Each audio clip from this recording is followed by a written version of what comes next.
Party ఫిరాయింపుల అంశంపై రాజ్యాంగంలో మార్పులు కావాలని కాంగ్రెస్ కేంద్ర నాయకురాలు మాట్లాడుతున్నారని ఎంపీ కేఆర్ సురేష్ రెడ్డి అన్నారు.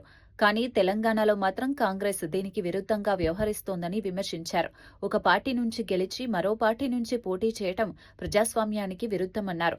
స్పీకర్ ఇచ్చిన తీర్పు ప్రజల్లో నవ్వుల పాలవుతుందని వ్యాఖ్యానించారు.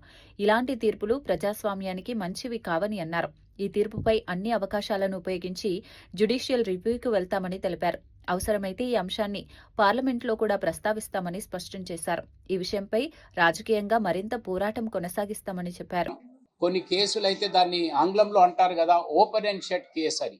ఒక పార్టీ నుంచి పోటీ చేశావు, మళ్ళీ ఓ పార్టీలో జాయిన్ అయ్యావు, వేరే పార్టీ నుంచి మళ్ళీ పోటీ చేసినప్పటికి కూడా మరి అది పార్టీ మార్పిడి కింద తీసుకోలేమనే మాట చెప్పడం, మరి స్పీకర్ గారి నిర్ణయాన్ని పై మేము వెళ్ళటం లేదు. కానీ తప్పనిసరిగా ప్రభుత్వం ఏ విధంగానైతే ఒత్తిడి పెడుతుందో తెలంగాణ ప్రభుత్వం, తెలంగాణలో ఉన్న కాంగ్రెస్ పార్టీ మరి యాంటీ డిఫెక్షన్ బిల్ని నిజంగా మరి దేశ ప్రజలు నవ్వే విధంగా మరి అక్కడ పరిపాలన కొనసాగుతుందనే విషయాన్ని చాలా స్పష్టంగా కనిపిస్తుంది.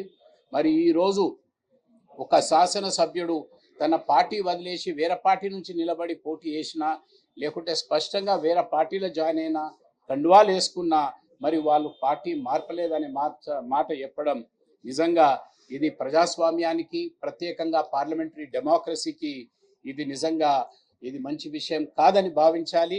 ఏదైతే మాకు అవకాశాలు ఉన్నాయో మా పార్టీ ప్రతి ఒక్క వేదికపై ఈ అంశాన్ని తీసుకెళ్లి ఈ కాన్స్టిట్యూషనల్ గా కానీ లీగల్ గా పోరాటంతో పాటు పొలిటికల్ బ్యాటిల్ కూడా బీఆర్ఎస్ పార్టీ దీనిపై తప్పనిసరిగా టేకప్ చేస్తాం. పార్లమెంట్లో